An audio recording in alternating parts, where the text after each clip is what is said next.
see here we have our email that we've received, in this case to Molly from Charles. And I have the attachment here, and since it seems like an email that came from a friend of mine, I'm going to go ahead and open the attachment. In this case, the attachment being different than your typical executable, this is an Office file, so we trust it. And you can see what took place is that I tried to open this Office document, and the Office document kind of disappeared, and we kind of saw an error. You can also see in the bottom right-hand corner of our screen a dialog that came up, which is basically the Windows firewall, which is a security mechanism within Vista, has been disabled. So at this point, you've opened this document, and now Derek has access to your computer? The victim's computer, Molly, is wide open now. I'm about to connect to it. And when I connect, I'll actually be able to do more with the computer than Molly herself can. The first thing I'm going to do is give myself more access to all of her files. So I'm going to make a user, and this user is going to be called Hacker. I'm going to make Hacker an administrator, which means Hacker can do anything on the computer.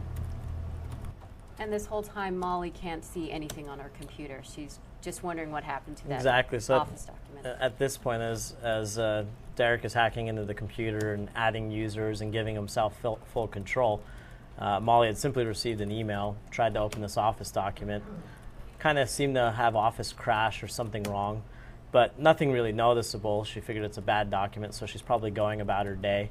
So in this case, it's later on in the day after Molly had just unsuspectingly opened this Office document, and she's coming to her bank account website, and she's going to come along to log in.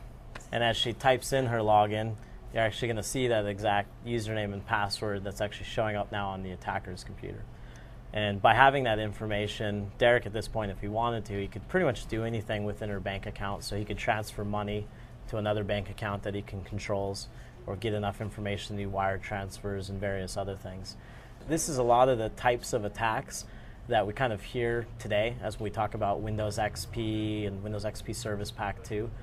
The real importance is that it's not necessarily a new kind of attack, but it's an attack that's just as relevant and just as prevalent on Windows Vista.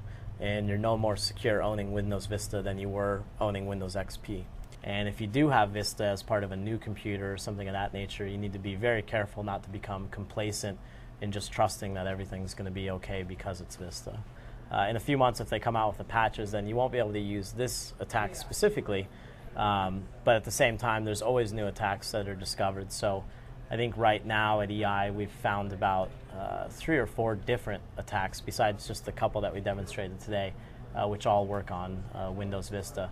And there'll be more and more coming in the future. So what's a consumer to do? I mean, you know, they depended on Windows Vista, they have antivirus software, but it didn't catch any of this. Yeah, I mean, I think one of the main things is for a consumer is to stay on top of patching, to stay on top of making sure that Windows Update has been configured to download patches and run them immediately when they're released.